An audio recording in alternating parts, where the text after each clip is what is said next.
What is up to all my fellow creatives out there in the world? CharleyPangus here. Today I thought it'd be a fantastic idea to create a t-shirt design for the first time using Affinity Designer. Other than it being the most difficult program named for me to pronounce, it's literally difficult. I keep messing it up over and over again. Affinity Designer combines the best of both Photoshop and Illustrator. So it's vector and pixel based, which is really nice, and you don't have to pay for a subscription to use it. You just buy it. I think it's like $49 and you own it, which is really, really nice. So yeah, today I thought I would try to create a t-shirt design for the first time using Affinity Designer. So let's go ahead and try it out, and hopefully I don't fail. Let's get it. Since this is my very first tutorial, I'm definitely going to keep it simple for this one. So I'm going to do a simple badge type design, and hopefully I can get this right on camera. Let's see. So I guess the first thing I want to do is go to this circle right here, because I'm going to make a circle badge and see how this program works. So I'm going to center this. I think it's right here. Yes, it is. So I'm going to go ahead and center that real quick. And I also want to make it a stroke. How do I do that? Okay, I'm assuming this is the stroke. So we're going to go like let's do like a 8.5 stroke, and we're going to make that fill transparent actually. So no fill on that. And so we have our first circle. We're not doing too bad so far. Now I just want to resize this inner circle evenly. And the way to do that, I think, is the same as Photoshop. So I'm going to do Shift Option. Let's see if that works. Yep, it worked. So actually, no, sorry, it's Shift Command. What am I talking about? Shift Command does that. So I got two circles now. We're not doing too bad. I'm going to zoom in real quick just so we can see what we're doing. Okay, so now I selected the inner circle. I do not like how the layers works on this program. It does not work as good as Photoshop. I'm just going to say that right now, or Illustrator. It's very confusing. I wanted to select this inner circle, and see how complicated that is? I have to select within this layer. I can't just select it over here on the artboard. That's really weird. Anyway, moving on. So I'm going to copy this now, and we're going to make another circle on top. So I'm going to paste that inside. Obviously they can't copy Adobe's terminology, so that's why they say paste inside. It's basically paste in place, just saying. Anyway, so I have this inner circle now, and what I want to do is I want to make sure that's above everything. Why is it not working? This is so confusing, I'm telling you guys. All right, so now I have an inner circle. I don't know why it's so complicated to work with the layers, but anyway, it's okay. So I want to go to my T tool, and I want to type on a path. That's pretty easy. So as soon as I hit T, you can see that squiggly line. That's how we can type on a path. That was easy enough. Okay, so what do I want to do? I just want to type out my name, CharleyPangus, but I want it to be all caps.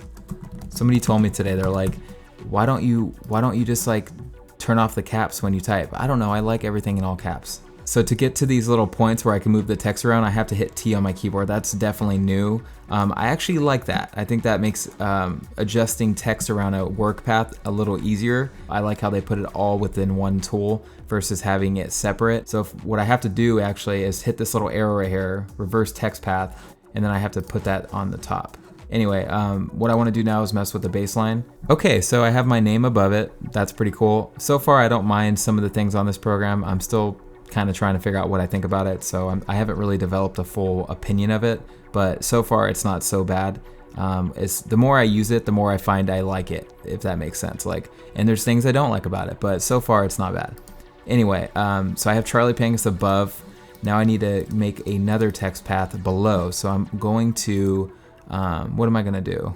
What am I going to do? I'm gonna copy and then paste inside, and then maybe we can try this. Let me see. Did that not work? I should have two CharleyPanguses. Why is this not working? So this is what I'm talking about, guys. I think I need to drag this above. It's weird, guys. I'm not even kidding you. The layers are super weird in this program. I need to figure out how to use them better, but I figured it out. I just moved the second copied text layer above the other text layer, and for some reason now it's working. So whatever, it worked. Now I just need to reverse the path, which I just did right now.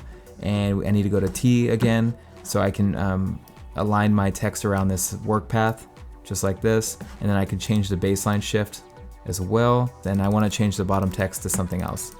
We're gonna do merch design, just like that. We're not doing too bad, guys. We have CharleyPangus merch design. I want to do some banners over here on the left and right side. But overall, the program is really not that hard to use. I think that you just have to keep practicing and you will learn how it works. I noticed it's a little buggy at times though. It's not as fluid as Illustrator and Photoshop. Those programs work beautifully, and there's never really a hiccup in those programs, but this one just feels kind of hiccupy, if that makes sense. I know that's like a weird word to use, but it's just very glitchy in my opinion. Anyway, I got CharleyPangus merch design. I want to do a banner on the left and the right. Let's see how easy this is. So I'm going to grab a rectangle, drag it over here, and I actually do want the fill to be white on this one because I want it to cover everything else. So we're going to drag that above everything. Why is that not working? I was trying to fill this with white, but I found out that once you select whatever color you want, it's not enough. You actually have to go to the opacity right here and go all the way to 100%. This is a super weird way of using opacity, in my opinion. I think that this just makes it a little too complicated, but now that I know where it is, it's not that big of a deal. Another thing I want to do is basically drag this in place kind of where I want it. I think about right there is fine. And I want to make this left point here go in so I can make more of a flag shape. So this is going to be actually interesting. I think I can use this pen tool to do that. Let me try. So after like 15 minutes of playing with this rectangle, all I wanted to do was take this left anchor point right here in the middle where my cursor is right here and bring it in so it looks more like a flag, and I cannot figure it out. I did it once on an accident and I cannot recreate it, so we're gonna move on past that. So, and I just wanna create some points right here to close it off. Man, this is like extremely difficult, guys, just to do the most basic stuff. And that's kind of the thing I don't like about this program already. But I think that I can get used to it. I just, as of right now, it's really just, everything's really complicated to do. But we're gonna keep trying. So anyway, now I got this like banner right here. It's not the best banner, but it's a banner. And we're gonna duplicate it and we're gonna flip it. I love the way that you can flip things in this program though. It makes it really simple. So the things that are like not that hard to do, they make really simple, but the things that are harder to do, they make complicated. What I wanna do now is type out some more text. So I'm gonna go to my T tool and I wanna type out, let's say quality. We'll just type out quality and we'll resize that real quick. And we'll just kind of drag that into place. So we're gonna type out quality, duplicate that, and we're gonna type out brand, just like that. So we're just abbreviating things basically. The only other thing I wanna do is add a graphic to the center real quick, and I found one on freepik.com. Now I'm not actually gonna obviously print this. This is just a graphic to show you guys how Affinity Designer works. So you definitely have to own rights to this graphic before you can print it. I just wanted to state that real quick so you guys are aware of that. But anyway, I just pasted it in place. That was pretty easy.